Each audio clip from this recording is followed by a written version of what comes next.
Bismillahirrahmanirrahim. Assalamualaikum warahmatullahi wabarakatuh.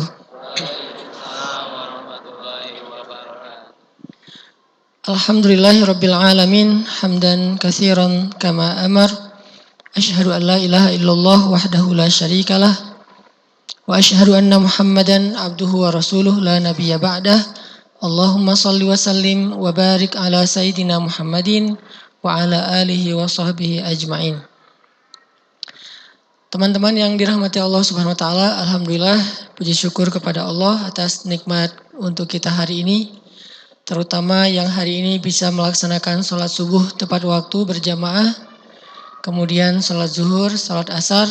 Mudah-mudahan setiap kali kita memenuhi panggilan Allah Subhanahu wa taala, Allah akan selalu juga memenuhi panggilan-panggilan kita ketika kita dalam kesulitan. Karena kaidahnya sederhana, fadhkuruni adzkurkum. Ingat aku ketika kalian senang, nanti aku ingat kalian ketika kalian susah. Jadi jangan ingat Allah pas susah doang, sehingga nanti balasannya Allah tangguhkan bukan saat kita lagi butuh-butuhnya. Jadi Allah tidak memberikan sesuatu kecuali sebagai balasan terhadap amal kebaikan kita. Dan pemberian Allah itu pasti lebih karena Allah Maha Pengasih lagi Maha Penyayang. Tapi kita jangan datang ke Allahnya pas butuh doang. Pertama secara etika nggak enak gitu, malu. Kalau ke makhluk aja kita sangat besar rasa malunya, apalagi kepada Allah Subhanahu wa taala, harusnya lebih. Sehingga kita walaupun normal, nggak ada masalah, kehidupan semuanya berjalan lancar, tetap kita menjaga ibadah kita semaksimal yang kita mampu. Fattaqullaha mastata'tum. Ittaqullah, bertakwalah kepada Allah semampu kalian. Teman-teman, hari ini kita akan bahas tentang akhlak. Dalam hal ini berkaitan dengan berita yang belum jelas kebenarannya, atau dalam bahasa medsos itu disebut dengan hoax ya, atau dalam bahasa Indonesia disebut fitnah. Walaupun sebetulnya fitnah itu adalah serapan yang keliru dari bahasa Arab. Kalau arti fitnah dalam bahasa Arab yang aslinya artinya bukan berita bohong. Fitnah dalam bahasa Arab itu artinya ujian. Jadi dunia itu fitnah, harta itu fitnah, kemusyrikan itu fitnah, itu maksudnya ujian. Al-fitnatu asyaddu minal qatl. Fitnah itu lebih bahaya daripada perang atau daripada pembunuhan.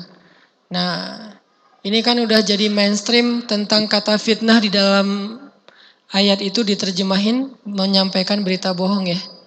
Jadi kesannya hati-hati jangan fitnah, soalnya fitnah itu lebih kejam daripada, kalau gitu bunuh aja deh, gak usah difitnah gitu kan ya, bahaya.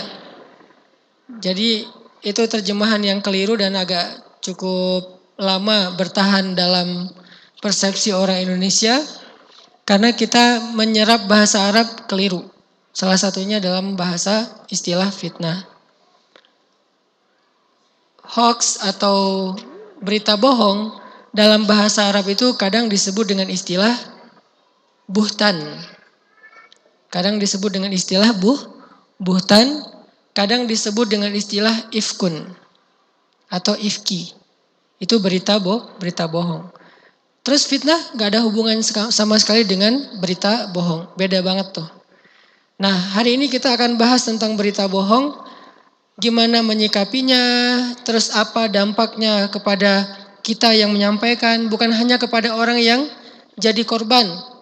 Karena kita tahu banget lah rasanya, gak apa-apa deh kita pakai istilah yang common. Rasanya difitnah itu kan, pernah difitnah belum? Difitnah selingkuh, ya. Padahal gak ada yang mau sama kita, gimana caranya selingkuh kan?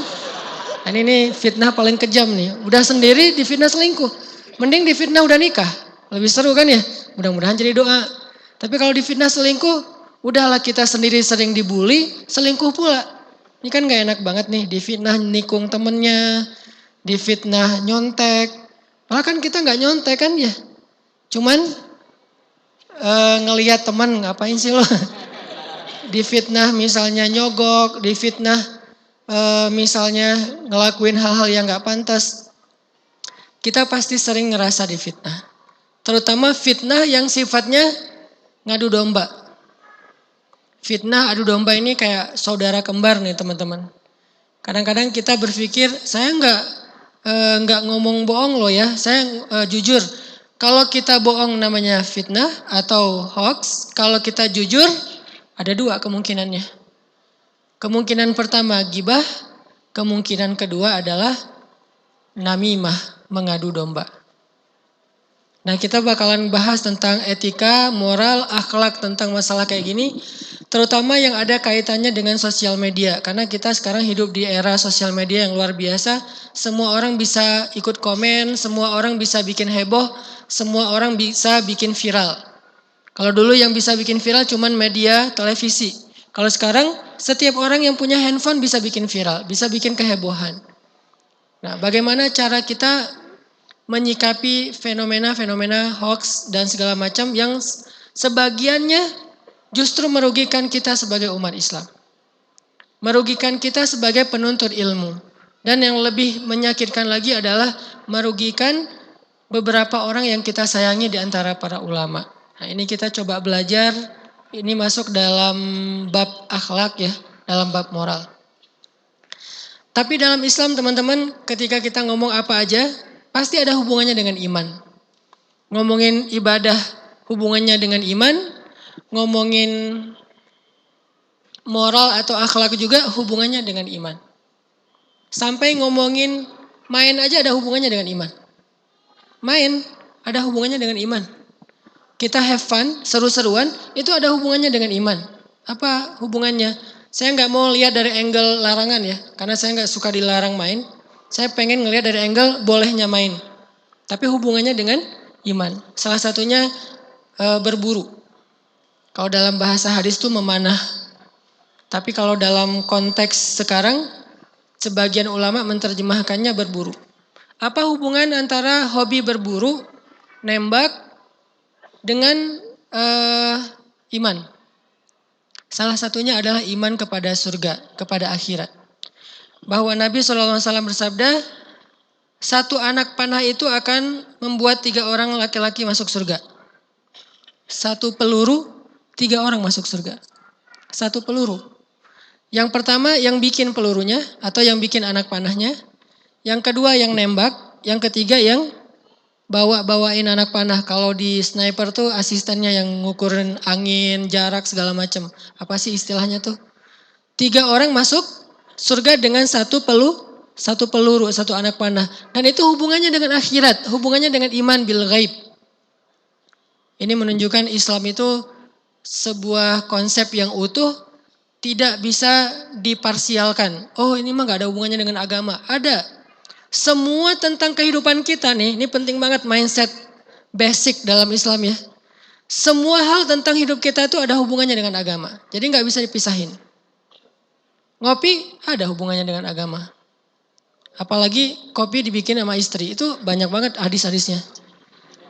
Kalau ngopi sendiri agak sedikit sih hadisnya. Yang banyak kopi dibikinin istri, terus jalan berdua, ngafe berdua, itu banyak insya Allah hadisnya. Saya ngumpulin yang kayak gitu-gitu. Bahan ngebully ya. Jadi ada semua tuh hubungan dengan agama. Nggak ada satupun masalah dalam kehidupan kita yang nggak ada koneksinya dengan agama. Nggak nyambung dengan agama itu nggak ada. Sehingga nggak boleh kita berpersepsi bahwa nggak usah bawa-bawa agama deh. Nggak. Karena agama itu melekat dalam diri kita. Dalam 24 jam kita nggak mungkin kita nggak bawa-bawa agama. Terus kita kalau agama itu cuman dipersepsikan hanya berada di dalam masjid, dalam sehari kita di dalam masjid berapa jam? Kalau nggak ada taklim. Kalau taklim kan mungkin weekly ya, lebih ke mingguan. Daily-nya berapa jam sehari di masjid? Paling lama juga sejam. Kalau sholat 5 waktunya full 5 waktu. Satu waktu misalnya 10-15 menit.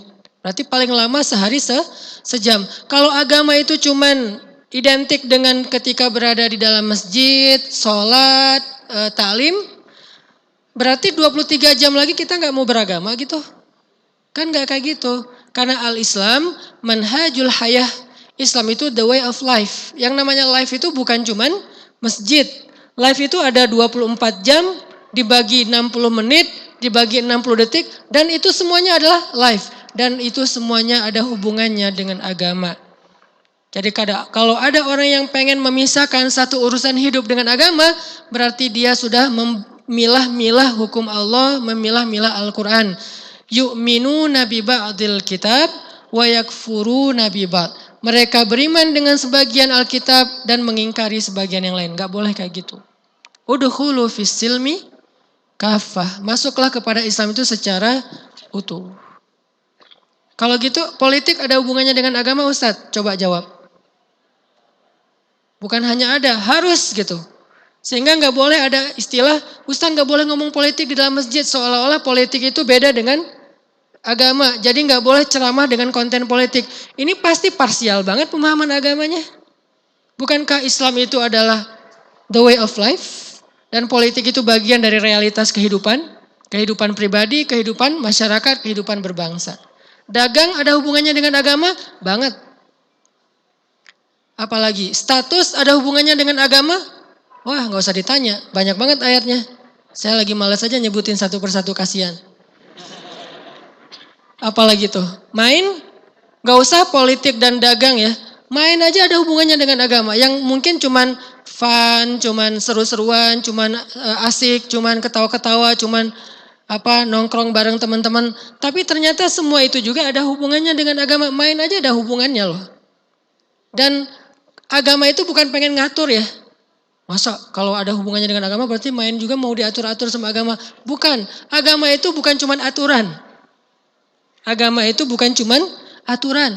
Agama itu adalah nilai yang menjadi motivasi hidup kita. Coba teman-teman dengar 1 minute booster saya. Sering ngomongin fikih enggak? Jarang banget kan ngomongin fikih. Rata-rata motivasi, booster, penyemangat. Dan itu bagian dari agama. Karena agama itu luas. Jangan sampai kita menerjemahkan agama sama dengan aturan. Sehingga kalau udah dihubungkan dengan agama itu jadi ribet. Banyak boleh gak boleh, aturan segala macam. Gak gitu-gitu amat sebetulnya agama teh. Aturan itu sebetulnya hanya salah satu elemen dari agama. Tapi di atas aturan itu ada yang lain. Ada iman, ada moral, di atas aturan. Fikih itu justru bukan yang paling tinggi. Nomor 1-nya iman, nomor 2-nya akhlak, nomor 3-nya hukum. Di atas hukum ada akhlak, di atas akhlak ada iman. Sehingga ayat-ayat hukum itu rata-rata turunnya belakangan. Ketika Nabi udah sampai Madinah. Justru di pertama-tama Islam itu yang turun ayat iman, ayat akhlak, moral. Belief, faith, sama moralitas. Itu doang yang dibahas. Hukum sedikit porsinya. Baru di Madinah lebih banyak turun ayat-ayat hukum. Itu pun juga di Madinah agak-agak pertengahan kedua, bukan paruh pertama. Kayak misalnya ayat hukum, di atasnya moral, di atasnya iman. Contoh, hukum anjing. Dalam fikih anjing adalah hewan yang haram dan najis. Kalau haram berarti nggak boleh dimakan, kalau najis berarti nggak boleh disentuh dan di beberapa tempat nggak boleh masuk. Kayak nggak boleh masuk ke rumah ibadah, nggak boleh masuk ke dalam rumah kecuali dia dalam kondisi darurat atau sebagai penjaga. Ini hukum fikih nih. Kalau disentuh, maka kita harus mensucikannya dengan 7 kali, 7 kali. Dan salah satunya dengan tanah atau debu yang bersih. 6 kalinya dengan air. Ini hukum fikih nih. Tapi jangan menghina anjing. Jangan merendahkan anjing. Jangan meremehkan status anjing. Walaupun secara fikih dia dianggap hewan yang haram dan najis. Secara moralitas, orang yang memberi minum anjing, maka dia dimasukkan ke dalam surga. Lihat moralnya. Ngasih minum anjing aja bisa jadi jalan masuk surga. Saking subhanallah ternyata hewan yang dianggap najis dalam hukum fikih, tapi sangat dihargai dalam standar moral dan bahkan punya pahala tertentu dalam standar iman, yaitu surga. Bukan tanggung-tanggung, bukan cuman dapat pahala kebaikan di dunia enggak, sampai surga loh. Dan surga itu mahal. Ala sil'atallahi ghaliyah. Bukankah surga Allah itu mahal? Tapi dengan hanya ngasih minum anjing aja Allah kasih yang paling mahal yaitu surga. Kan berarti tinggi banget nilai anjing di mata Allah ya. Jadi menyakiti anjing neraka. Membiarkan anjing kehausan, kelaparan, dilemparin batu, ditabrak lari segala macam. Itu dosa besar. Walaupun secara fikih ini adalah hewan yang najis. Makanya saya bilang agama kita itu luas, komplit banget. Ada standar hukum, ada standar moral, ada standar iman. Bukan berarti yang standar hukumnya haram, artinya standar moralnya harus diperangi. Belum tentu. Banyak yang haram secara hukum, malah harus disayangi secara moral. Salah satunya anjing. Walaupun gak semuanya ya. Atau secara hukum dia hewan yang tidak boleh dimakan, tapi secara moral dia hewan yang bahkan menjadi kesayangan seperti kucing. Kesayangan Nabi, kesayangan sebagian sahabat yang ahli hadis. Dan secara iman, seorang perempuan yang membiarkan kucingnya kehausan dan mati, maka kata Nabi, aku melihat perempuan itu di dalam dasarnya neraka, kornya neraka. Berarti ada standar fikih, hukum, ada standar moral, ada standar iman. Sehingga kalau kita menganggap agama itu cuma fikih, itu baru sebagian kecil dari agama. Agama bukan cuma fikih, Islam bukan cuma hukum, tapi dia adalah nilai yang menjadi motivasi hidup kita. Agak panjang sih ini kemana-mana ya, balik lagi kepada masalah hoax. Kita bahas tentang masalah moral, tapi ada hubungannya dengan iman. Karena semuanya nanti akan dipertanggungjawabkan di hadapan Allah. فَمَنْ يَعْمَلْ مِثْقَالَ ذَرَّةٍ خَيْرًا يَرَهُ وَمَنْ يَعْمَلْ مِثْقَالَ ذَرَّةٍ شَرًّا يَرَهُ إِنَّ السَّمْعَ وَالْبَصَرَ وَالْفُؤَادَ كُلُّ أُولَئِكَ كَانَ مَسْئُولًا. Pendengaran, penglihatan, dan lisan, hati, perasaan, semuanya nanti akan dipertanggungjawabkan. Jadi menyakiti perasaan orang lain, berdosa. Membahagiakan hati orang lain, berpahala. Artinya semuanya ada hubungannya dengan akhirat. Sehingga ketika kita ngomongin tentang moral, kita nggak cuma ngomongin tentang masalah dunia, tapi kita juga ngomongin masalah akhirat, teman-teman. Ini yang dibangun ketika Nabi berdakwah di Mekah. Bahwa kita nih hidup 2 kali, bukan sekali. Jadi apa yang kita lakukan, mau itu ibadah, mau itu akhlak, mau itu dagang, mau itu main, mau itu ketawa, mau itu diem, mau itu tidur, mau itu sadar, semuanya ada hubungannya dengan kehidupan yang berikutnya yaitu akhirat. Tidak ada satupun yang kita kerjain di dunia sekarang, bahkan ngedip aja, itu nggak ada yang nggak ada hubungannya dengan akhirat. Ngedip. Misalnya kita nggak sengaja nih ngelihat aurat, ngelihat seorang cewek lewat, dia pakai pakaiannya mungkin belum tertutup dengan baik, akhirnya kita nggak berkedip, itu di akhirat ada masalah tuh. Pertanyaan malaikatnya sederhana, kenapa lu nggak berkedip? Susah mau berkedip gitu. Kan ditanya tuh di akhirat. Masalah nggak berkedip doang tuh. Kalau kita berkedip terus palingkan wajah, memalingkan wajah doang atau menundukkan pandangan ke bawah doang, itu di akhirat itu jadi kebaikan loh. Sesederhana masalah kayak gitu. Makanya Allah nyebutnya فَمَنْ يَعْمَلْ مِثْقَالَ ذَرَّةٍ. Sekecil zarrah, baik yang khair atau yang syar, ya roh pasti akan ada hasilnya nanti di kehidupan akhirat, kehidupan kedua. Jadi kita bakalan bahas tentang etika menyikapi berita bohong, hoax atau buhtan atau ifkun, baik kita sebagai orang yang mendapatkan berita, atau orang yang memberitakan, atau orang yang diberitakan. Karena ada 3 orang nih yang terlibat dalam satu berita bohong. Yang menyampaikan berita, yang menyebarkan berita, yang menjadi korban berita. 3-tiganya ada pesan di dalam Al-Quran. Bagaimana kalau kita terlanjur menyebarkan berita? Bagaimana kalau kita yang dengar berita, perlu nggak kita repost? kita viralkan. Bagaimana kalau kita yang jadi bahan pemberitaan atau korban fitnah, apa yang harus kita lakukan? Inilah pembahasan kita hari ini tentang hoax, tentang fitnah, tentang ifkun, tentang buhtan. Sebelumnya mari kita baca dulu satu paragraf ayat Al-Quran.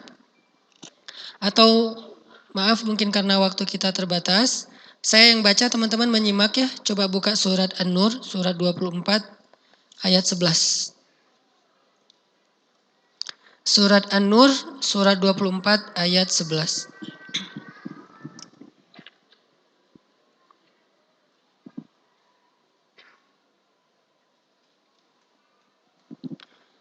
Saya akan baca dari ayat 11 sampai ayat 20.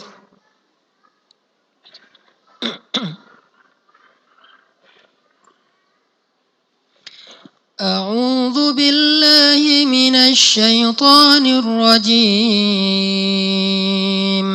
Bismillahirrahmanirrahim. Innal ladzina ja'u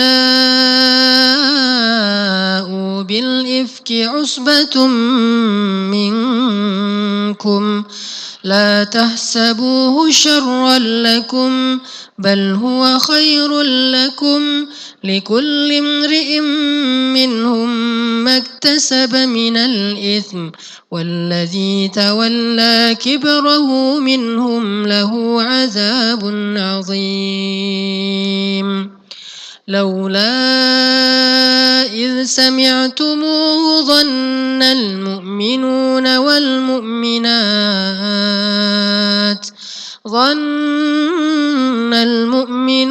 والمؤمنات بأنفسهم خيرا وقالوا هذا إفك مبين لولا جاءوا عليه بأربعة شهداء فإذ لم يأتوا بالشهداء فأولئك عند الله هم الكاذبون ولولا فضل الله عليكم ورحمته في الدنيا والآخرة لمسكم فيما أفضتم فيه عذاب عظيم إذ تلقونه بألسنتكم وتقولون بأفواهكم ما ليس لكم به علم وتحسبونه هينا وهو عند الله عظيم ولولا إذ سمعتموه قلتم ما يكون لنا أن نتكلم بهذا سبحانك هذا بهتان عظيم يعظكم الله أن تعودوا لمثله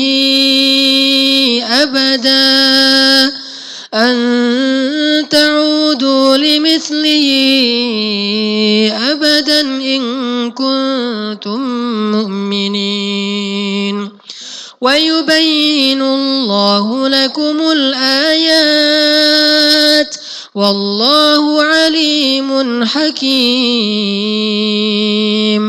إن الذين يحبون أن تشيع الفاحشة في الذين آمنوا لهم عذاب أليم في الدنيا والآخرة والله يعلم وأنتم لا تعلمون ولولا فضل الله عليكم ورحمته وأن الله رؤوف رحيم. Shadaqallahul azim. Teman-teman yang dirahmati Allah Subhanahu wa taala, Pasti kita tahu adegan ini bercerita tentang tuduhan bahwa Aisyah dan Sofwan selingkuh. Ini berita bohongnya. Jadi saya nggak akan kisahkan panjang lagi karena udah sering, mungkin sebagiannya udah pernah dengar, bahwa Nabi pernah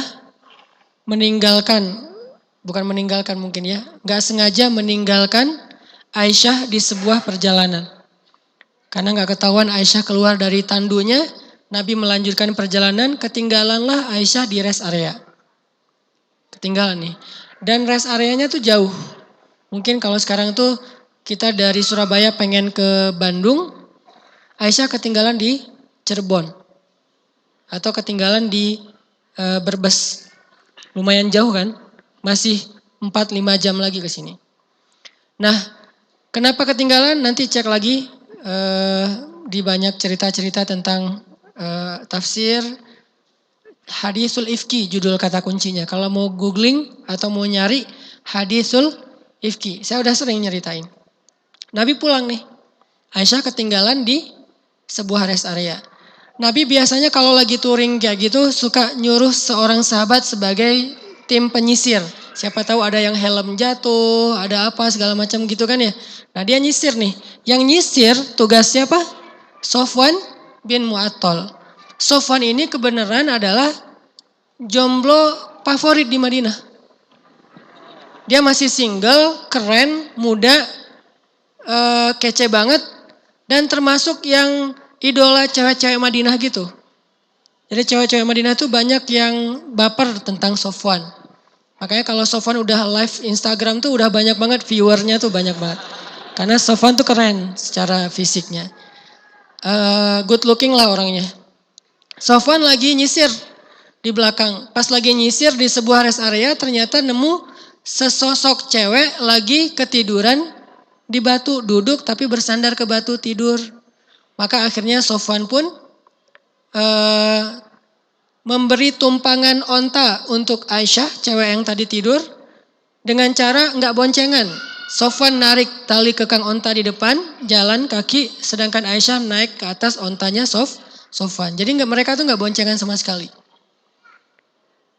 Mungkin ini salah satu etika sahabat ya terhadap perempuan. Walaupun saya nggak ngomongin hukum boncengan karena ada kondisi-kondisi tertentu. Yang jelas Sofwan jalan, Aisyah di atas kendaraan, di atas onta. Jalan, Nabi udah sampai di Madinah. Nabi itu kalau udah pulang touring tuh banyak banget tamu-tamu beliau yang udah nunggu di masjid. Ada yang pengen bikin kerjasama, ada yang pengen endorse, ada yang pengen apa segala macam, banyak lah. Ada yang endorse peci, sorban, Nabi pakai endong, saya foto ya, dan segala macam gitu-gitu banyak lah di Madinah. Ini dengan konteks kekinian ya, terjemahan bebas. Nah karena Nabi terlalu sibuk di masjid banyak tamu, Nabi nggak sempat ngecek Aisyah udah pulang belum. Sehingga nggak ada berita aja tentang Aisyah. Orang-orang munafik, orang-orang Yahudi, salah satu hobi mereka itu nongkrong di gerbang kota. Di jalan, itu hobinya orang munafik zaman dulu, nggak tahu zaman sekarang ya. Zaman dulu tuh hobinya orang munafik sama orang Yahudi nongkrong di jalan di gerbang kota. Ngapain? Salah satunya mereka pengen tahu duluan berita-berita dari luar negeri. Jadi mereka kepo gitu. Kan berita zaman dulu itu dapatnya bukan lewat medsos ya, tapi lewat musafir. Jadi kalau ada musafir datang, mereka cegat, nanya ada update apa dari Syam, ada update apa dari Palestina, ada update apa dari Aleppo, dari Suriah, dari Yaman, dari Mesir. Mereka tuh kepo banget orangnya. Itu Yahudi sama munafik. Ngapain mereka mengupdate info? Supaya mereka bisa menyaring mana yang perlu disampaikan, mana yang gak perlu disampaikan. Kepada Nabi Muhammad. Jadi mereka tuh mencuri informasi, rahasia. Ini mirip kayak kerjaan jin di langit. Jin itu salah satu hobinya adalah nongkrong di pintu langit pertama. Di sana mereka suka ngopi-ngopi, main gaplay gitu, ngapain lah pokoknya di pintu langit pertama tuh nongkrong. Jin ya, kalau kita nggak masalah main gaplay di tempat pos ronda. Lagian kan nggak kepo siapa-siapa ya, kecuali di sebelah rumahnya sedia tempat rondanya, mungkin agak kepo dikit. Nah ini jin tuh nyuri-nyuri berita langit di pintu langit. Jadi kalau misalnya Allah kayak mau menurunkan satu kejadian atau mau menurunkan satu peristiwa gitu. Jin nyari-nyari berita langit supaya ngapain? Berita itulah yang nanti akan dijual sama jin kepada para dukun. Karena berita itu kan mahal ya. Jadi mereka tuh udah dengan kamera-kamera canggih, jin teh udah berdiri di pintu langit tuh. Begitu ada gosip dari langit, jin tuh udah langsung dapat turun nyari para dukun-dukun. Lo mau dapat berita nggak? Bayar dulu. Jadi jin tuh jualannya pakai apa? Pakai darah. Jadi alat tukarnya itu darah, apalagi alat tukarnya itu mantra-mantra, dan alat tukar paling mahal iman. Jadi mereka membeli iman manusia dengan menjual untuknya, memberi untuknya adalah berita. Salah satunya kayak ramalan, horoskop, kayak gitu-gitu. Dan emang sebagiannya benar. Sebagian doang ya. Kenapa? Karena emang dia nyuri-nyuri dari langit. Tuh kan benar. Berarti dukun ini, peramal ini tuh keren nih, bisa tahu apa yang akan terjadi di masa depan. Dari mana dia tahu? Dari jin yang mencuri-curi berita dari langit dijual. Dan alat tukarnya apa? Iman. Maka siapa yang percaya dengan itu, berarti dia sudah menjual imannya. Kalau dia udah menjual imannya, ditolaklah amal solehnya. Kan orang kalau nggak beriman, gimana pun dia sholat kan nggak diterima kan. Ada yang bilang 40 hari, ada yang bilang 40 tahun, yang jelas ditolak aja amal-amalnya. Ini kerjaan jin. Nah orang munafik sama orang Yahudi di Madinah sama kerjaannya sama jin. Nongkrongin gerbang kota, pengen update info dari luar negeri. Disaring sama mereka. Sampai ada timnya, lo kalau info masalah cinta-cintaan, lo ini masalah politik, ini masalah siapa, masalah sosial, masalah dagang, gitu-gitu aja. Jadi mereka tahu banget tren dunia itu lagi ngapain. Ini orang Yahudi sama orang munafik di zaman Nabi. Lagi nongkrong-nongkrong, lagi pada kayak ketawa-ketawa gitu sama teman-temannya. Tiba-tiba dari jauh terlihatlah sosok dua orang yang berjalan mendekati kota Madinah. Mulai mereka kepo, siapa, stalking gitu, siapa nih. Ternyata setelah lama diperhatikan, makin dekat, kelihatanlah wajahnya. Ternyata yang lagi jalan berdua itu, yang paling depan adalah Sofwan, mukmin, soleh, salah satu anak muda hijrah di kota Madinah. Yang kedua di atas kendaraan ada Aisyah, istri Rasulullah SAW. Ini berita nih, mahal nih. Begitu dekat, masuk gerbang kota, Sofwan ngelihat orang Yahudi dan orang munafik di gerbang kota, Sofwan udah tutup mata aja. Pas mereka lagi, bahaya banget nih. Mereka juga pura-pura kayak nggak tahu gitu, sosok sibuk gitu. Ini apaan sih, ini apaan sih postingan yang terbaru apa gitu-gitu. Sosok sibuk gitu kan, kayak nggak ngelihat gitu. Namanya juga orang munafik. Sama temennya, ini ada game baru loh, ini keren banget dan segala macam misal. Terus Sofwan sama Aisyah lewat, mereka pada sosok kepo, sosok sibuk autis gitu. Pas udah lewat, langsung mereka heboh. Yang barusan gua salah ngeliat gak sih? Enggak, benar itu Aisyah, beneran itu Aisyah. Heboh lah di antara mereka. Munafik dan orang Yahudi mulai memikirkan sebuah berita yang bakalan jadi viral banget. Ini bakalan jadi trending topik dan bagus juga untuk pengalihan isu nih. Mereka udah mikirin itu. Direkayasalah beritanya dan sulit untuk dituntut. Bahasanya tuh sederhana. Aisyah dan Sofwan pulang berdua. Ada apa? Tanda tanya. Gitu kan? Tapi kan orang baca berita kan gak suka ngelihat tanda tanyanya. Langsung nyimpulin, wah ada sesuatu nih kan gitu kan ya. Yang salah siapa? Bukan yang bikin beritanya. Yang salah yang merespon berita. Karena beritanya gak salah. Aisyah Sofwan pulang berdua. Benar gak sih? Benar pulang berdua. Cuman kalimat yang pertanyaan ini nih bahaya. Ada apa? Tanda tanya. Mau dituntut gak bisa. Kan saya gak nyuduh Aisyah dan Sofwan. Cuma nanya ada apa. Kan suka gitu kan? Tanda tanya. Tapi udah kayak menjudge. Ini bahasa media banget dari dulu sampai sekarang. Itu udah mainstream media lah. Nah kita harusnya belajar dari sejarah yang udah 1400 tahun kayak gini. Jangan lagi kemakan oleh media-media kayak gitu. Dan Al-Quran udah ngajarin kita, saking bahayanya hoax ini, Al-Quran sampai ngajarin kita satu halaman yang tadi saya baca loh. Biasanya ayat yang lain tuh cuma satu ayat, satu baris, dua baris. Kalau ini saking bahayanya berita bohong, sampai satu halaman penuh ngebahasnya. Kan berarti penting banget. Kayak ayat tentang hutang tuh di akhir surat Al-Baqarah. Satu halaman penuh cuman ngebahas tentang transaksi hutang piutang. Saking bahayanya. Kenapa bahaya? Ini berpotensi memutuskan silaturahim, potensi jadi konflik, potensi jadi malah retak dan perpecahan di antara tubuh kaum muslimin. Jadi Allah serius ngebahas bab hoax ini. Nah beritanya sama orang Yahudi sama orang munafik, tahu nggak? Kemarin gue ngelihat Aisyah sama Sofwan pulang berdua. Ada apa ya? Ngomong kepada temennya orang mukmin. Karena orang munafik sama orang mukmin itu nggak bisa dibedain ya. Yang bisa membedakan itu cuman Allah dan Rasulullah.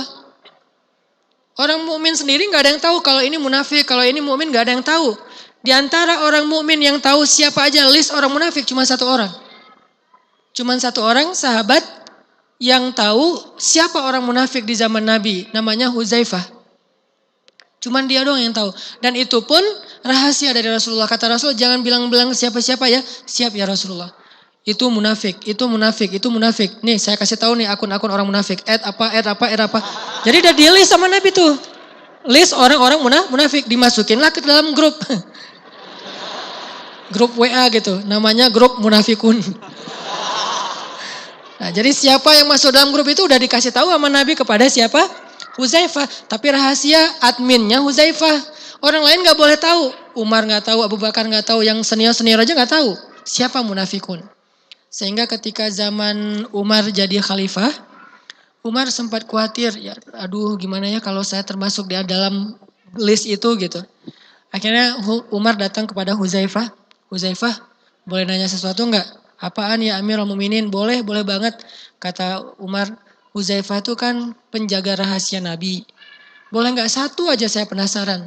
Kan Nabi pernah ngasih tahu list orang-orang munafik kan kepada Huzaifah. Iya kata Huzaifah. Ada gak nama saya di dalamnya? Coba solehnya Umar. Ada gak nama saya di dalamnya? Orang sekelas Umar yang udah sering Nabi bilang kamu itu mirip Musa. Kamu itu mirip Nuh. Kan berarti mirip para Nabi kan? Dua Nabi lagi tuh Musa dan Nuh. Gak tanggung-tanggung. Kalau satu Nabi masih mending. Dua Nabi sekaligus. Musa itu ulul azmi, Nuh juga ulul azmi. Ya ulul azmi juga kan? Nuh dan Musa, Nabi ulul azmi, Rasul ulul azmi. Kalau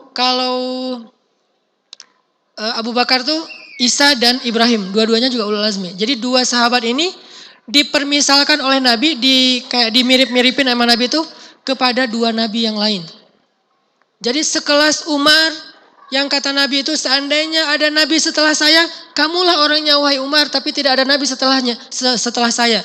Sekelas Umar yang jin aja takut, kalau Umar udah ngelewat jalan Gatot Subroto tuh jin udah steril, nggak ada lagi yang lewat sini. Udah aman aja jalan situ. Nah kalau Umar udah lewat puncak, itu puncak steril, udah nggak ada lagi yang kayak gitu-gituan. Ini artinya orang sekelas Umar masih khawatir jangan-jangan saya termasuk munafik. Terus gimana kita coba teman-teman? Masa kita mau kegeeran, saya mah mukmin banget, akhirnya kita ngejudge orang lain. Kamu neraka, kamu gak benar, kamu apa segala macam.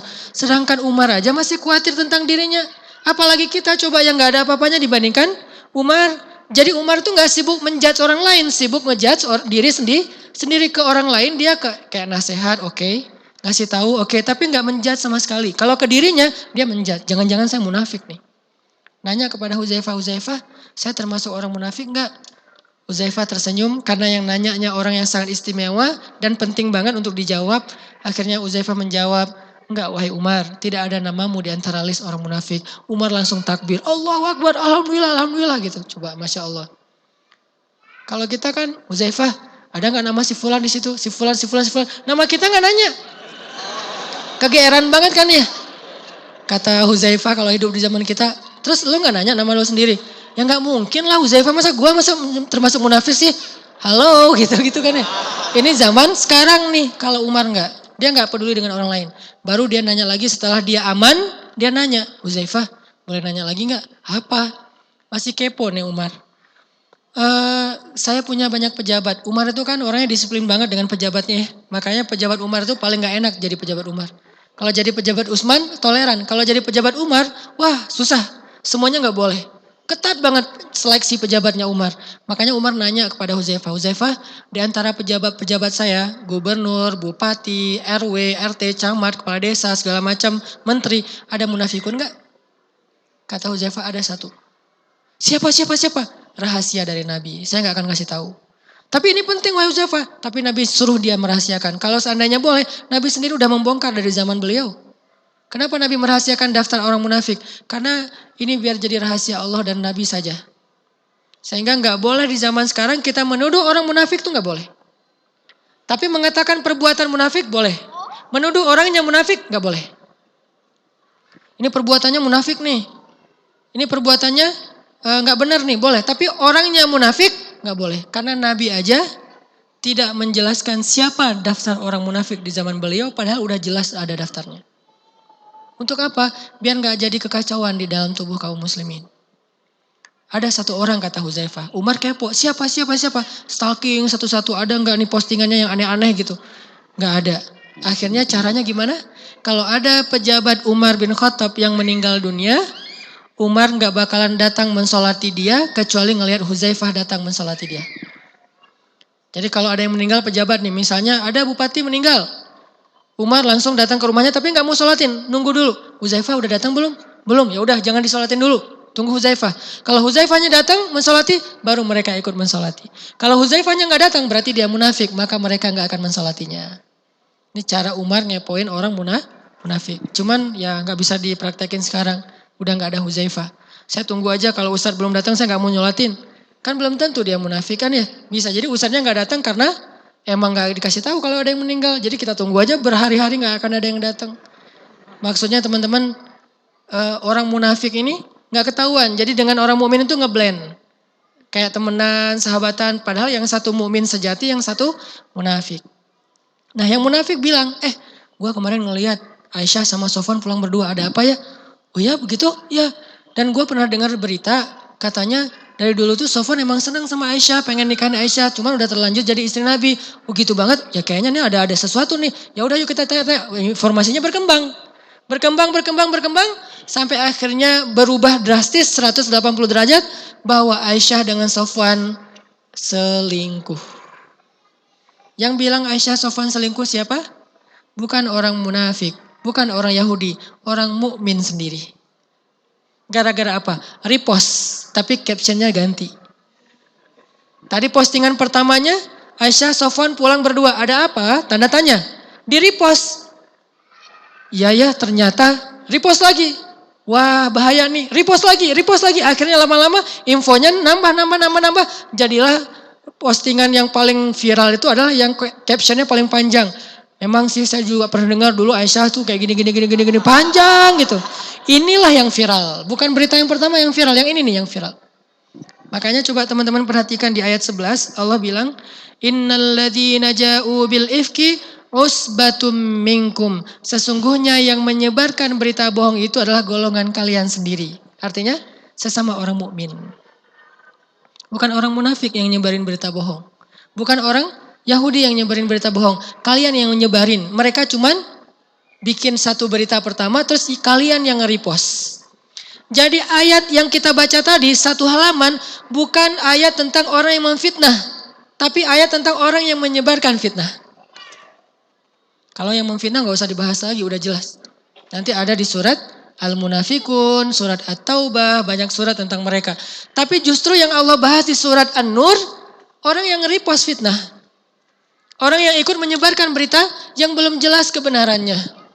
Sehingga Allah mengatakan, sesungguhnya yang menyebarkan berita bohong itu adalah usbatum minkum.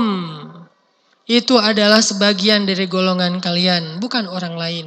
Termasuk sahabat-sahabat senior sekalipun. Bayangin sekelas sahabat kemakan sama isu kayak gini. Kemakan hoax sampai akhirnya mereka nge-repost.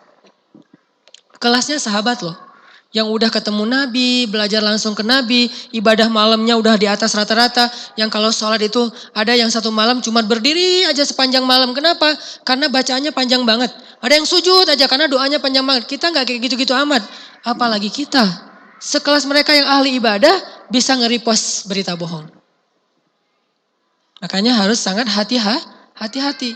Artinya sahabat itu gak ada niat buruk untuk Aisyah dan Sofwan. Pasti bukan karena itu. Cuman masalahnya mereka terlalu gampang mempercayai berita yang belum jelas kebenarannya dan nge-repost. Itu masalahnya. Jadi Allah gak nuduh yang menyampaikan berita ini abang ada dengki sama Aisyah dan Sofwan. Enggak. Yang dengki itu orang munafik. Orang mukmin gak ada dengkinya kepada sesama mukmin. Cuman kok terlalu gampang nyebarin berita jadilah fitnah, jadilah berita bohong. Sama kayak mungkin ada yang bikin sebuah postingan tentang guru kita, ustadz kita, ulama kita. Terus kita pas tahu itu langsung kayak nge-repost gitu, nge-repost. Gak ada niat apa-apa. Atau bukan postingan, kontennya nih. Ada sebuah ceramah yang kalau dipotong jadi gak jelas maksudnya. Karena ceramahnya 1,5 jam, dipotong jadi cuma 3 menit di YouTube nih, di sebuah channel gitu. Nah potongan ini hasil editan kan, diambil dari menit keberapa, jadilah satu tayangan gitu. Nah setelah ditayang 3 menit, maka kontennya berubah. Jadi ada judgement di dalamnya. Kayak dulu saya pernah ada yang posting, isi ceramah saya bahwa doa itu gak usah keras-keras. Pelan-pelan juga sampai menggetarkan langit seperti doa Nabi Yunus di dalam perut ikan. Gak mungkin saya ngomong kayak gitu doang. Saya tuh kalau ceramah pasti ngebalance. Kalau udah ngomong bagian ini pasti saya recovery dengan bagian yang lain misalnya. Dan itu sadar banget kalau saya ngomong kayak gitu. Misalnya saya bilang doa itu pelan-pelan juga gak apa-apa. Tapi di akhir saya pasti bilang walaupun doa keras-keras juga tidak masalah. Karena kalau kita doanya bareng-bareng dikeraskan supaya yang lain dengar. Pasti ada yang kayak gitu di bagian akhir. Tapi itu dibuang. Diambillah hanya bagian doa itu pelan-pelan aja. Kesannya saya melarang doa yang keras. Keras kan benturan nih. Di antara mazhab fikih kan ya. Rame ada yang nanya. Ustadz Hanan mengharamkan doa rame-rame. Zikir rame-rame. Siapa bilang orang saya juga ngelakuin. Ini gara-gara ada postingan yang editannya. Niatnya baik pasti. Ngapain? Tebar ilmu. Tapi ternyata niat baik juga belum cukup teman-teman. Sehingga kenapa saya kadang-kadang suka ngelarang jangan bikin sendiri. Mending repost aja yang udah ditebar oleh kita dari IG saya, channel Pemuda Hijrah. Itu aja repost kalau mau menebar kebaikan daripada ngedit sendiri. Kontennya berubah malah jadi bahaya. Jadi fitnah di antara para ulama kan. Kan ramainya di antara para ulama ini bukan gara-gara mereka rame kadang-kadang. Gara-gara para pendengar kita sebagai thalibul ilmi, pencari ilmu, merepost kajian mereka tapi nggak utuh. Sehingga akhirnya kajian itu kadang-kadang nge-mention pendapat ustadz ini tentang ustadz itu. Kita yang bikin loh captionnya. Padahal ustadznya juga nggak ngomong kayak gitu. Bahkan pas kita dengar ceramahnya nggak nyebut nama orangnya. Tapi kita langsung menyimpulkan di captionnya, di judul postingan kita, pendapat ustadz A terhadap ustadz C. Pas kita dengar ceramahnya, nggak ada ngomong Ustadz C, tapi disimpulkan sehingga di repost rame. Ini namanya usbatum minkum. Ini yang disebut dengan golongan kalian sendiri yang bikin heboh. Bukan orang munafik, bukan orang Yahudi. Itulah kenapa teman-teman ini penting untuk kita pelajari. Itu satu poinnya ya, bahwa ternyata berita bohong itu bukan karena niat orangnya jelek, belum tentu. Kadang niat orangnya baik justru. Kadang niat orangnya justru pengen berdakwah, pengen menyebarkan ilmu, tapi jadi berita bohong. Bisa kayak gitu. Bukan karena orangnya ada dengki, bukan. Tapi karena orangnya terlalu gampang percaya dan gak cross check dulu. Nah ini yang jadi masalah. Kalau dengki, insya Allah itu bukan sifat orang mukmin. Tapi kalau gampang percaya, bisa banget. Saking solehnya dia jadi polos. Kan orang soleh itu gak ada curiga-curiganya ya. Ini kalau teman-teman perhatikan ya, sejarah hadis palsu. Bukan hadis dhaif, kan ada hadis sahih mutawatir, ada hadis sahih, ada hadis hasan, ada hadis dhaif, ada palsu kan. Beberapa jenjang hadis. Yang paling parah kan hadis palsu. Bisa dibilang bukan hadis ini, emang palsu. Ternyata hadis palsu ini paling banyak justru disebarkan oleh ulama-ulama yang soleh. Kok bisa gitu Ustadz? Kenapa orang soleh malah menyampaikan hadis palsu? Kenapa? Karena orang soleh itu terlalu husnuzon. Sehingga ketika ada yang datang kepada dia ngomong gini. Saya mendengar Rasulullah bersabda. Gini. Padahal dia gak dengar. Padahal dia gak tahu kalau itu hadis. Dia nyampain kepada ulama yang soleh. Ulama yang soleh berpikir gak mungkinlah dia bohong atas nama Nabi. Kan gede banget dosanya kan ya. Siapa yang sengaja berdusta atas nama Nabi dapat kursi khusus di dalam neraka. Bukan masuk neraka, dapat kursi. Udah di tag tempatnya di neraka. Udah ditulis namanya tuh. Ini book ya. Udah reserve gitu. Jadi orang mau masuk ke neraka. Aduh udah reserve semua nih. Udah gak jadi deh ke surga aja. Gara-gara banyak yang mengatasnamakan Nabi. Nah dia tuh mengatasnamakan Nabi. Sehingga ulama nggak percaya, nggak mungkin lah dia bohong atas nama Nabi, apalagi dia orangnya baik dan segala macam, nggak mungkin lah dia bohong. Jadi percaya. Disebarkanlah oleh ulama ini kepada murid-muridnya. Murid-muridnya dengar dari ulama, Ustadz kan nggak mungkin bohong dong. Akhirnya tersebarlah hadis palsu. Bukan gara-gara orang yang menyebarkannya benci sama Nabi. Bukan gara-gara orang yang menyebarkannya dengki sama Islam. Bukan, karena orang yang menyebarkannya terlalu husnuzon. Dan ini yang terjadi di dalam sejarah Aisyah dituduh selingkuh. Kenapa sampai sekelas sahabat ring satunya Nabi ikut menyebarkan fitnah? Karena mereka dengarnya dari teman dekat yang gak mungkin bohong. Teman dekat dari teman dekatnya lagi. Terus aja gitu. Sehingga jangan bilang siapa-siapa ya. Jangan bilang siapa-siapa. Saling kayak gitu dan semuanya merasa kayaknya dia gak mungkin bohong. Gak mungkin bohong. Gak mungkin bohong. Tersebarlah berita itu. Sampai saking berita ini heboh, Nabi aja hampir percaya loh. Nabi aja hampir percaya. Kenapa Nabi hampir percaya? Nabi dengarnya dari ring satu. Yang ring satu ini gak mungkin bohong kepada Nabi. Saking Nabi hampir percaya, Nabi datang klarifikasi kepada Aisyah. Aisyah, benar gak tuh berita? Kata Aisyah, kalau saya bilang benar, Allah Maha tahu itu dusta. Kalau saya bilang dusta, Nabi gak percaya sama saya, lebih percaya sama omongan orang. Maka saya gak akan komen, kata Aisyah. Saya hanya akan menghadap kepada Allah. Ya Allah, tolonglah saya. Ini poin kedua ya. Sebagai korban berita, kalau kita diberitain kayak gitu, daripada kita heboh ikut-ikutan heboh, klarifikasi boleh, tabayun boleh. Tapi terlalu larut dalam tabayun sampai melibatkan followers, melibatkan media sosial, melibatkan media televisi. Ini justru jadi masalah besar teman-teman. Biarkan masalah keluarga kita jadi masalah pribadi kita, nggak usah di-share keluar. Jangan libatkan followers kepada masalah pribadi, nggak sehat. Udah aja masalah pribadi. Masalah bareng-bareng, kayak misalnya hal-hal yang seru, oke kita share. Tapi kalau masalah keluarga, jangan di-share.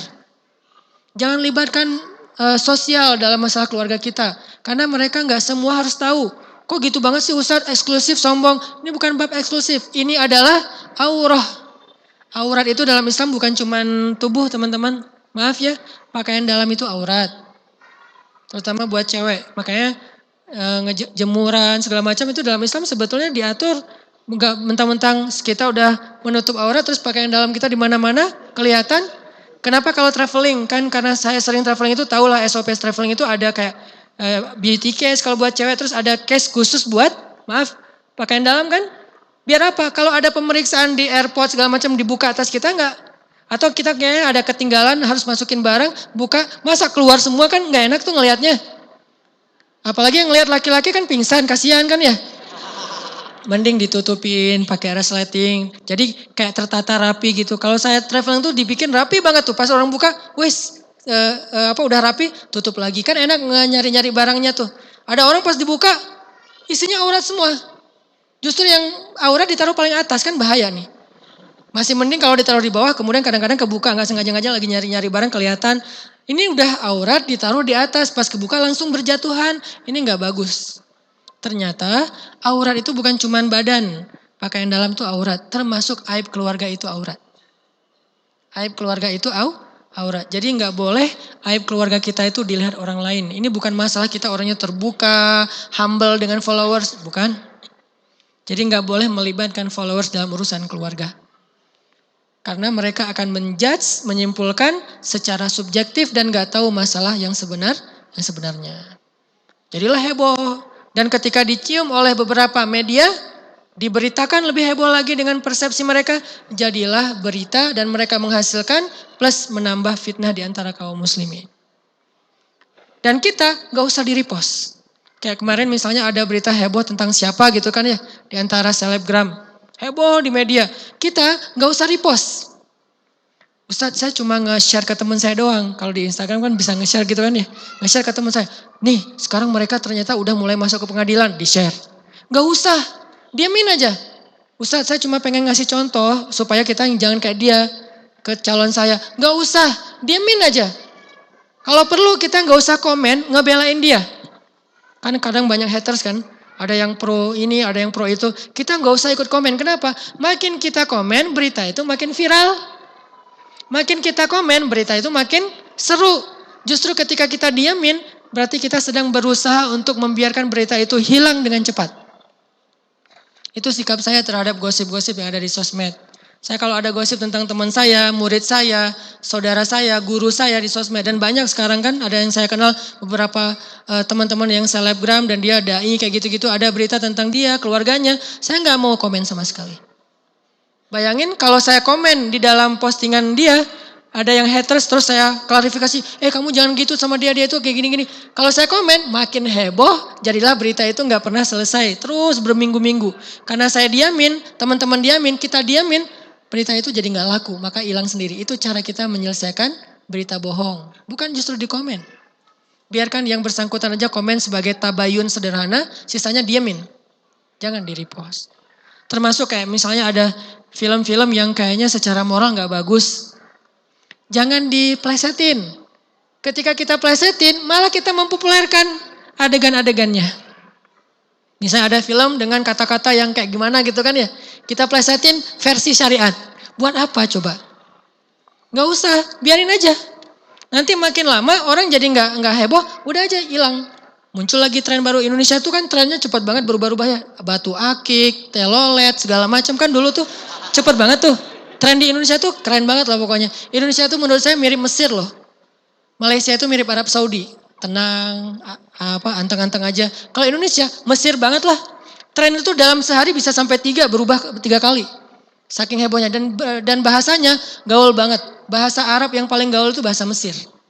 Sampai jauh dari bahasa aslinya. Kita bilang bahasa Arab apa? Mada. Bahasa Mesirnya gak nyambung kan? Jauh banget tuh. Saking gaulnya orang Mesir.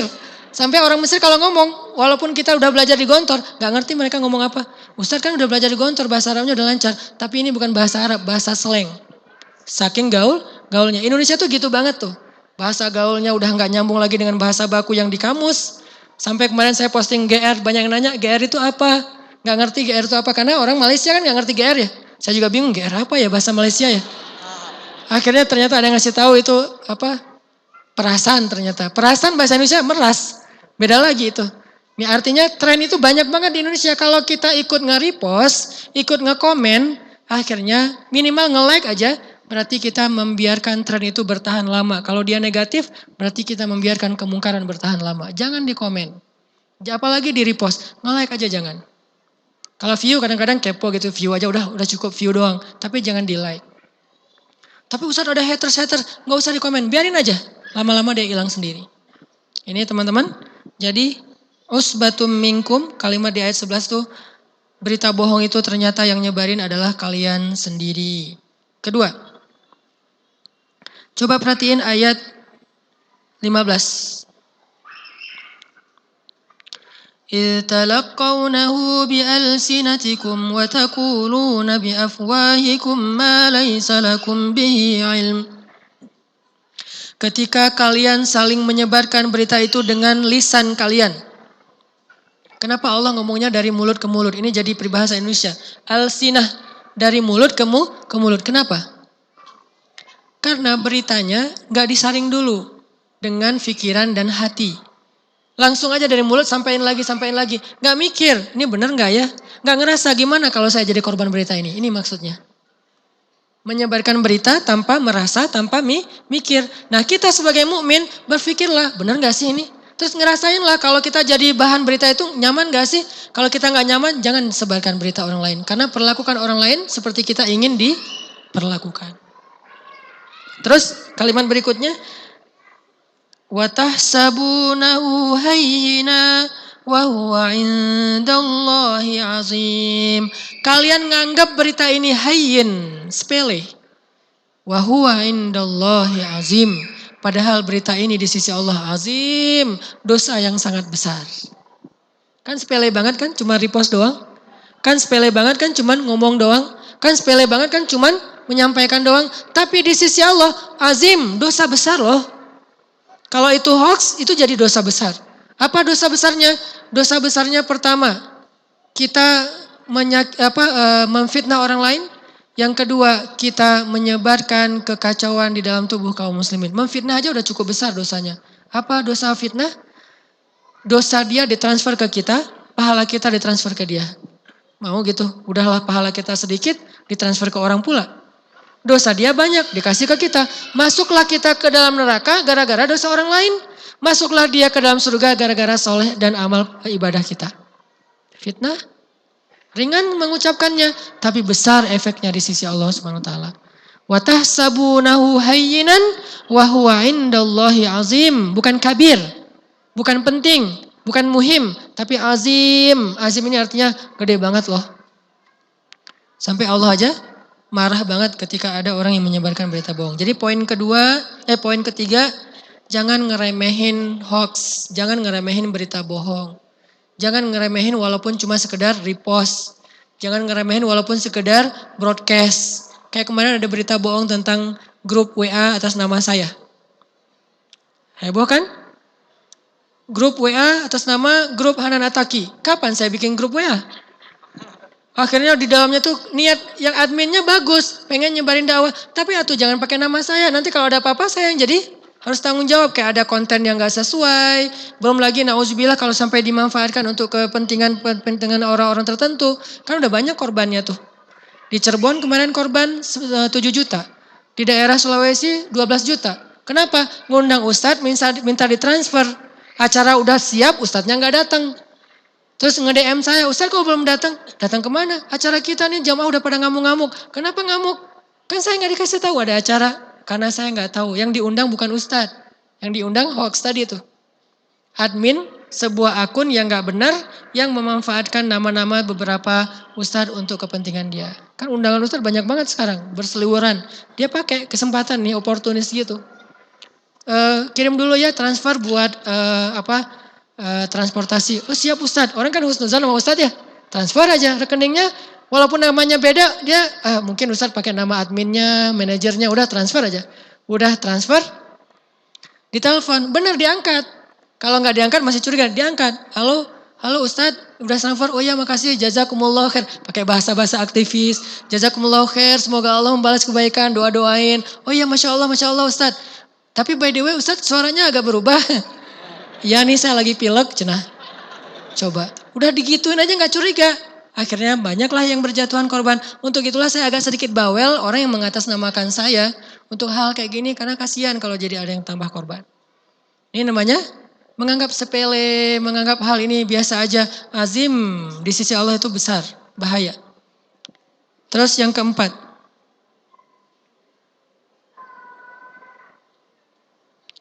Ayat 12. Poin yang keempat ayat 12, ini saya singkat aja. Gimana cara kita kalau misalnya dapat berita kayak gitu? Laula id sami'tumuhu zannal mu'minun wal mu'minat bi anfusihim khaira. Harusnya kita berbaik sangka. Bi anfusihim, seperti kita berbaik sangka terhadap diri kita sendiri. Wa qalu hadza ifkum mubin, dan mereka bilang ini enggak benar nih. Ini hoax nih, ini enggak mungkin kayak gitu. Harusnya kita kayak gitu. Ngomong kayak gitu bukan di sosmed untuk diri kita sendiri, untuk teman kita. Ada kasus ketika Aisyah dan Sofwan dituduh selingkuh. Suatu saat dalam masalah yang lagi trending topik kayak gitu, seorang sahabat namanya Abu Ayyub Al-Ansari pulang ke rumah. Terus sampai di rumah istrinya juga kan sesama ibu-ibu kayak gitu, sosialita pada heboh juga kan ya. Di antara bapak-bapak heboh, di ibu-ibu sosialita heboh. Istrinya sebagai insan sosialita gitu, nanya ke suaminya, ya Abu Ayyub, kata istrinya. Kamu udah dengar belum gosip tentang Aisyah? Udah, kata Abu Ayyub sambil makan. Terus gimana? Ya gak gimana-gimana, kata Abu Ayyub. Kan dia easy going gitu kan. Kata istrinya, tapi kan ini heboh banget wahai Abu Ayyub. Apa benar tuh Aisyah kayak gitu? Benar tuh Sofwan kayak gitu? Kasihan banget ya Rasulullah. Sampai gitu-gitu. Akhirnya Abu Ayyub nanya kepada istrinya, wahai istriku, kata Abu Ayyub. Gimana pendapat kamu kalau orang ngomong kayak gitu tentang aku, bahwa aku selingkuh? Mungkin gak?